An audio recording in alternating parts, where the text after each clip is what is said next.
Hello જય દ્વારકાધીશ મિત્રો, કેમ છો બધા? મજામાં ને?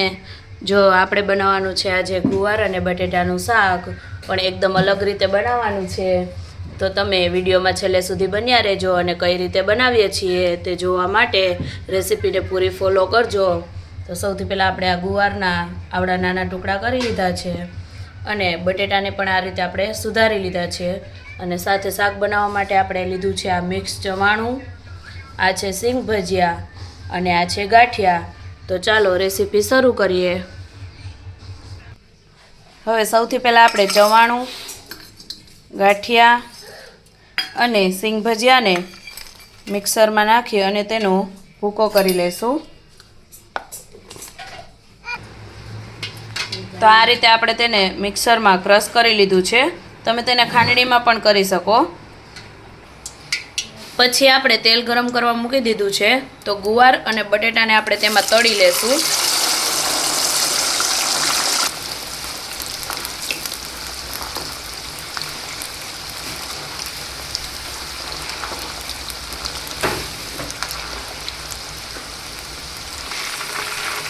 હવે ગુવાર આપણો તળાઈ ગયો છે તો તેને કાઢી લેશું.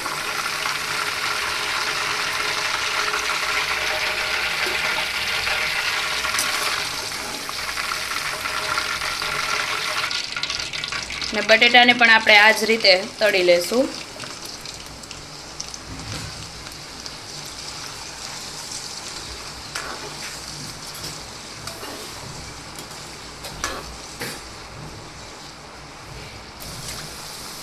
હવે બટેટાને પણ આપણે કાઢી લેશું.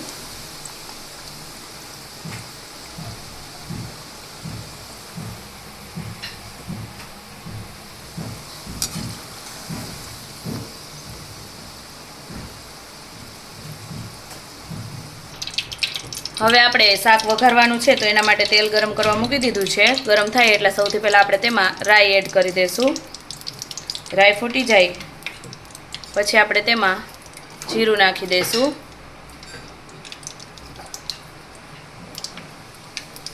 ત્યાર પછી હિંગ એડ કરી દઈશું અને પછી આપણે એક ટમેટું વઘાર માટે સુધાર્યું છે તેને એડ કરી દઈશું.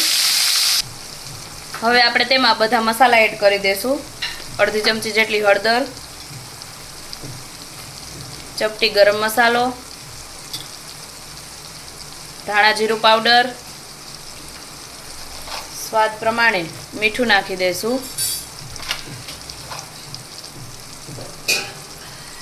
અને ત્યાર પછી આપણે લસણ અને લાલ મરચું પાવડરની ચટણી બનાવી છે તેને એડ કરી દઈશું.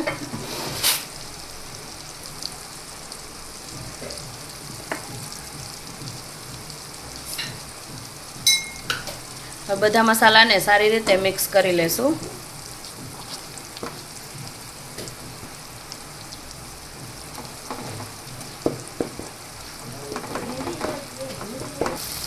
હવે આપણે તેમાં ગાંઠિયા, ચવાણું અને સિંગ ભજીયાનો જે ભૂકો કર્યો હતો તેને એડ કરી દઈશું.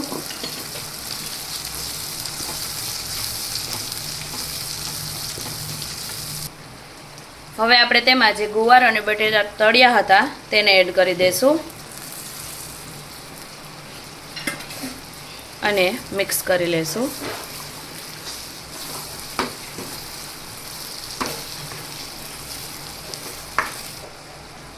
હવે આપણે તેમાં જરૂર પૂરતું પાણી એડ કરી દઈશું.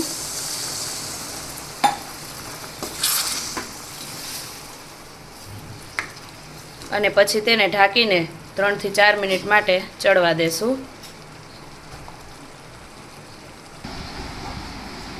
તો તૈયાર છે આપણું ગુવાર બટેટાનું શાક.